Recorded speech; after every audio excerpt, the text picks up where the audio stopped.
జాతీయ రహదారిని నిర్బంధించిన మత్స్యకారులు. నక్కపల్లి మండలం రాజీయపేట గ్రామంలో గత 29 రోజులుగా శాంతియుతంగా నిరసన తెలియజేస్తున్న వారి నిరసనకు మద్దతుగా వస్తున్న రామచంద్ర యాదవ్ను అడ్డుకోవడంతో వారి తీవ్ర ఆందోళనకు గురై మాకు మద్దతు తెలపడానికి వచ్చిన వారందరినీ అధికారులు దారి మళ్లిస్తున్నారు. దీనికి కారణం అర్థం కాలేదంటూ మేము ఏమన్నా టెర్రరిస్టులు మావోయిస్టులు ఎవరినైనా మర్డర్ చేశామా, ఏం చేశామని మమ్మల్ని ఇంత బాధ పెడుతున్నారు, మా ప్రాణాల కోసం పోరాటం మా తప్ప అంటూ వారు బాధను వ్యక్తం చేశారు. ఈ బల్క్ డ్రగ్స్ కంపెనీ ద్వారా మా గ్రామాలు చాలా అనారోగ్య పాలవుతున్నాయని, కారణంతో మరియు మా జీవనోపాధి పూర్తిగా నశించిపోతుందని, గతంలో హెట్రో కంపెనీ పెట్టి చాలా మందికి అనారోగ్య పాలయ్యారు. దాని ద్వారా ఇలాంటి కంపెనీలు మా గ్రామాల పరిధిలో పెట్టవద్దని హోంమంత్రికి విన్నవించినా కానీ మా మాటలు ఎక్కడా పట్టించుకోకుండా యథావిధిగా పనులు కొనసాగుతున్నాయని వారు ఆవేశం వ్యక్తం చేశారు. శాంతియుతంగా చేసే పోరాటాన్ని వీరే రోడ్డు ఎక్కేలా మమ్మల్ని చేశారని, మాకు మద్దతు తెలపడానికి వచ్చిన ప్రతి ఒక్కరిని దారి మళ్లిస్తూ ఎందుకు పంపిస్తున్నారో అర్థం కాలేదు అన్నారు. ఇదే కొనసాగితే ఇంకా ఈ ధర్నాని ఉధృతం చేస్తామని, దీనికి వెంటనే ప్రభుత్వం స్పందించి మా డిమాండ్స్ ఒప్పుకొని బల్క్ డ్రగ్స్ పనులను తక్షణమే నిలిపివేయాలని వారు కోరారు. సో మీకు న్యాయం చేయడానికి నాకు ఈ ఉద్యోగం, అది మీరు అర్థం చేసుకోవాలి, సరేనా? రెండవది, మనం ఇలా ఏమైనా సరే నాతో మాట్లాడాలి, కానీ ఇలా రోడ్డుని అడ్డంగా కూర్చోవచ్చా? ఇలా వినిపించ ఏం వినిపించ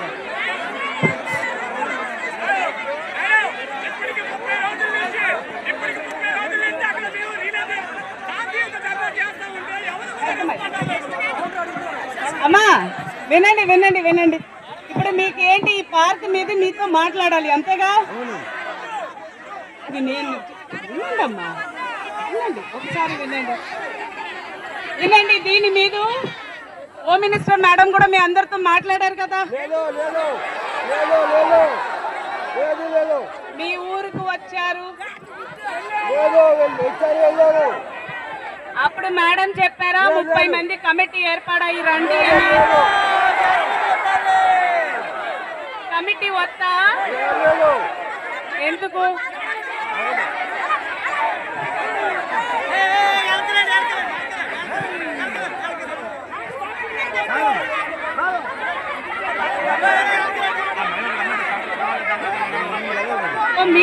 మీరే చెప్పండి అమ్మా, ఎలా మాట్లాడతాము? ఒకేసారి 1000 మందితో మాట్లాడలేము కదా,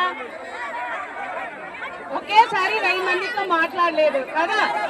మీరే చెప్పండి, ఇక్కడ ఉన్న వాళ్ళు నాకు ఒక 10 మంది నాకు అప్పు చెప్పండి. మీరు అప్పటి రాజు వచ్చండి అమ్మా, నాకు రాజ్యపేట వాళ్ళే కావాలి.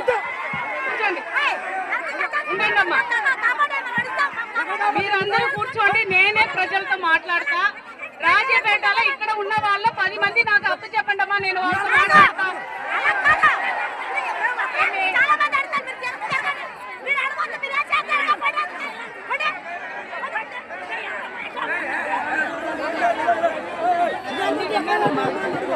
రాజు గారు విన్నానండి,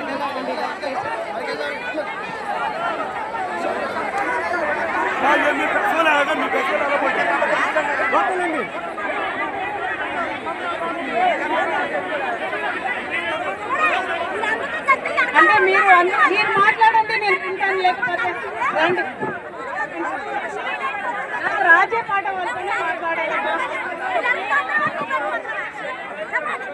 రాజీపేట ఇష్యూ కాదు, నాకు ఆ ప్రజలతో మాట్లాడాలి, ఊరు వాళ్ళతో. అమ్మాయిలు ఎవరైనా ఉంటే చెప్పండి.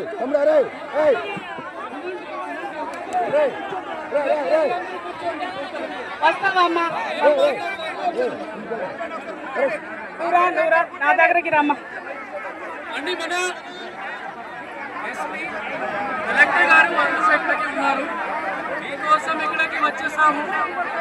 ఈ సంబంధించి ఏదైనా విషయం ఉంటే రాజీపేట మాట్లాడతాము. మేడం కూడా ఇక్కడే ఉన్నారు, కానీ సంతోషంగానే మాట్లాడాలి. ఈ విధంగా రాజీపేట నుంచి ఎవరు మాట్లాడతారు చెప్పండి.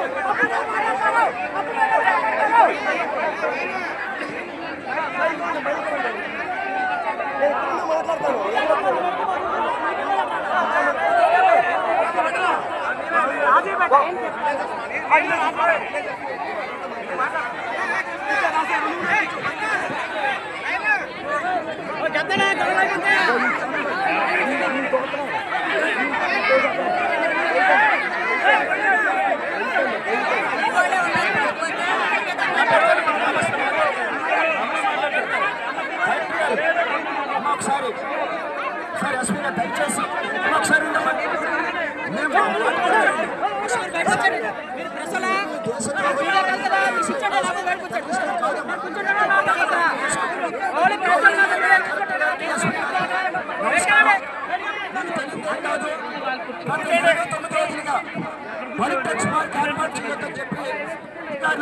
శాంతియుతంగా నిరాహార చేస్తున్నటువంటి విషయం మీకు తెలుసు. ఎస్పీ గారికి తెలుసు, మీకు కూడా కలిసి ఆర్టీఓ గారికి కలిసి ఇవ్వడం జరిగింది. ఇవాళ మత్స్యకారులందరూ కోరేది ఏంటంటే మా ప్రాణాలు తీసే బలిటెక్స్ పార్క్ ఇక్కడ వద్దు, మా ఉపాధిని దెబ్బతీసే బలిటెక్స్ పార్క్ ఇక్కడ వద్దు, కాబట్టి వెంటనే బలిటెక్స్ పార్క్ రద్దు చేయాలని చెప్పి ముక్త కంఠంతో కోరుతూ ఉన్నారు. ఆగస్టు 6వ తేదీన జరిగినటువంటి ప్రజాభిప్రాయ సేకరణలో కూడా ఈ చుట్టూ ఉన్నటువంటి ప్రజానికందరూ కూడా పాల్గొని 100% కూడా బలిటెక్స్ పార్క్ ఏర్పాటు చేయొద్దని చెప్పి ముక్త కంఠంతో కోరినటువంటి సంగతి మీకు తెలుసు. కాబట్టి మత్స్యకారుల యొక్క ఆవేదన, వాళ్ళ యొక్క ఉపాధి, వాళ్ళ భవిష్యత్తు, భావితరాల భవిష్యత్తు మీరు దృష్టిలో పెట్టుకొని బలిటెక్స్ పార్క్ రద్దు చేస్తామని చెప్పి మీరు ప్రకటన చేయాలని చెప్పేసి మేము కోరుతా ఉన్నాం. అదేవిధంగా సెక్షన్ 30 అమల్లో పెట్టారమ్మా. ఎవరు వాళ్ళ దగ్గరికి వెళ్ళి మద్దతు ఇవ్వడానికి వెళ్ళినా వాళ్ళని ఇబ్బంది పెడతా ఉన్నారు, కేసులు పెడతా ఉన్నారు, గృహ నిర్బంధాలు చేస్తూ ఉన్నారు. గత 8 రోజులుగా మా ఇంటి చుట్టూ పోలీసులమ్మ, నేనేం అన్యాయం చేశానమ్మా, నేనేం తప్పు చేశాను, నేనేం ఉగ్రవాదినా, టెర్రరిస్ట్నా, నేను ఎప్పుడైనా పోలీసు వారితో గొడవపడ్డానా, రెవెన్యూ వారితో గొడవపడ్డానా? మీ దగ్గరికి అనేక పర్యాయాలు వచ్చాం, మిమ్మల్ని ఎంత గౌరవంగా మాట్లాడతాం, ఎస్పీ గారి దగ్గరికి వెళ్ళాం, ఎంత గౌరవంగా మాట్లాడతాం. మా ఇంటి బంధు ఎందుకు 8 రోజులు బట్టి పోలీసులు పెట్టాలి? మామూలు రామకృష్ణ గారిని అరెస్ట్ చేసేది, ఉమాదేవి గారు అంటాడు, ఒక ల్యాబ్ నడుపుకున్నటువంటి మహిళను చూడకుండా ఆవిడ దగ్గర పోలీసులు పెట్టారు. ఈ విధంగా ఈ ఉద్యమానికి మద్దతు ఇస్తున్నటువంటి అనేక మందిని ఇబ్బంది పెడతా ఉన్నారు.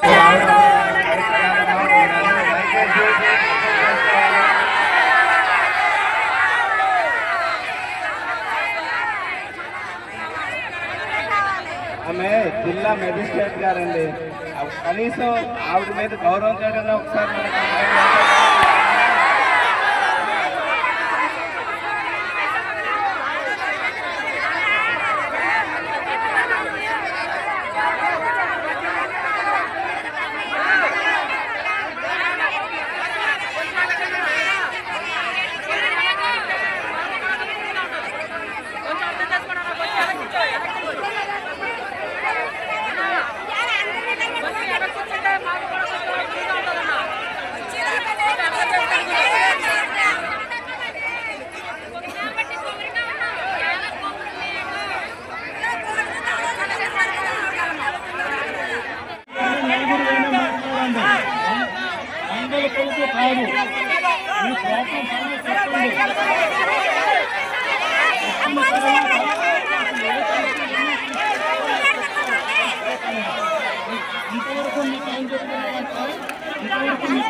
ఇలా